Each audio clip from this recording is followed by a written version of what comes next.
All right. How's it going, guys? Just cleaning up a little bit of storm damage.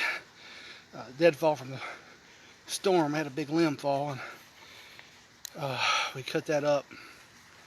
And now I split it up a little bit. It's a little too big to go in the fireplace. In my fireplace, anyway.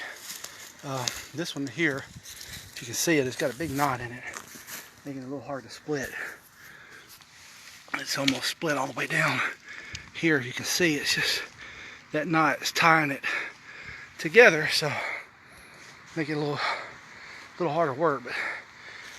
But okay, well here's the wood pile now. So we've got looks like we got probably got enough wood here to last us about a winter and a half, really. And we got more that we got to cut up. So we're going to try to stay ahead of it. So we got a pile over here. You can't see it very well behind the clothes that are drying. You got a pile here that's got to be processed as well and get that ready. Hopefully give it a good year, 2 years of drying is best. I wanted to show you something I've been working on, and this one of the things that you have to kind of learn to do if you're trying to live as self-sufficiently as possible is learn how to heat your home during the winter. And usually I don't split that with a maul. I have a wood splitter. Makes that work a lot easier. But for those few pieces I didn't want to drag that out. But what I have here is a sawbuck, and basically what this is an invention of mine. It just fits on top of my sawhorses. See, they're clamped down here. It's kind of a V shape, just kind of sits right on top of it. And what we do, let's see if I got some pieces here, is we can use this to help process, as you can see here, smaller pieces a lot easier for kindling. So that kind of, we just drag those limbs right across there, kind of pile them up, and then you could just take your saw and run it right along there. I have a little small saw that I use for cleaning that up, but if you can see it, it makes real short work of these limbs, keeps it off the ground. You're not working as hard. You just drag them over, lay it over, and just pull it forward. That works really good and takes that small stuff and turns it into kindling, which is important, especially for our winters.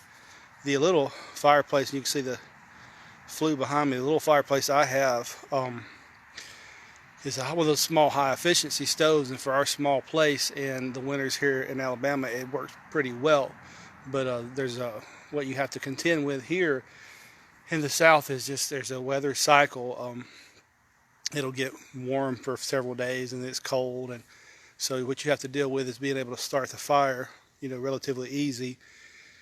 And that's where that kindling comes in. You need smaller things that you can kind of get on there, restart it, and then we got the larger wood to burn once it's up and burning. But this little dude right here, I just came up with that. I mean, I've seen a sawbuck before, but I thought this was cool. And I always like to double things up where I can get more than one use out of something. And so this couple of short ends of a 2x4 that we had left over, and we made that, just settles right down over the top of the sawhorses. A couple of quick clamps that it's holding, and it's worked very well. I think the next thing I hope the project to be able to show you guys is we're going to take and turn my little push mower that I haven't been using. We're going to turn it into a mulcher, a chipper.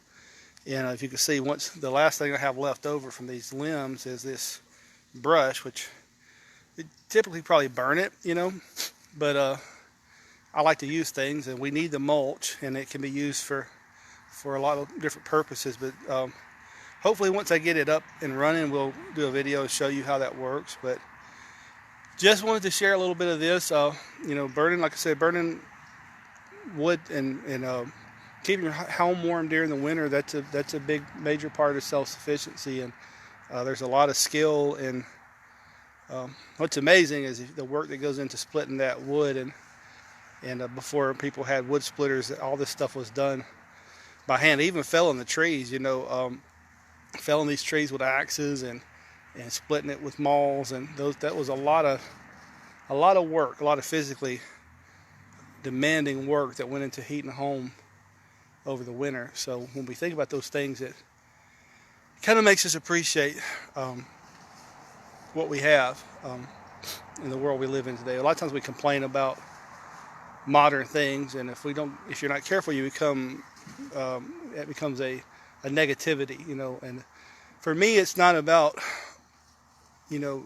everything that's modern is wrong. It's that I want my life to be more connected to nature and to the rhythm that God created in the world, and so that I don't forget what I really am and who I really am. Because when you watch your television commercials or even YouTube commercials now, everything's very materialistic, and they give the impression that we're going to be young and healthy and live forever. That's just not the case. And we got a little short time here, and we need to stay connected to that and be reminded of that, so that we remind ourselves to be prayerful people. Anyway, thought I'd share a little bit of that with you. Once I get the chipper up and running with my dad, he's my sidekick and my fellow backyard engineer, and once we get that running, and we'll show you some of how that works. So, all right, stay warm this winter. God bless you. We'll talk to you guys later.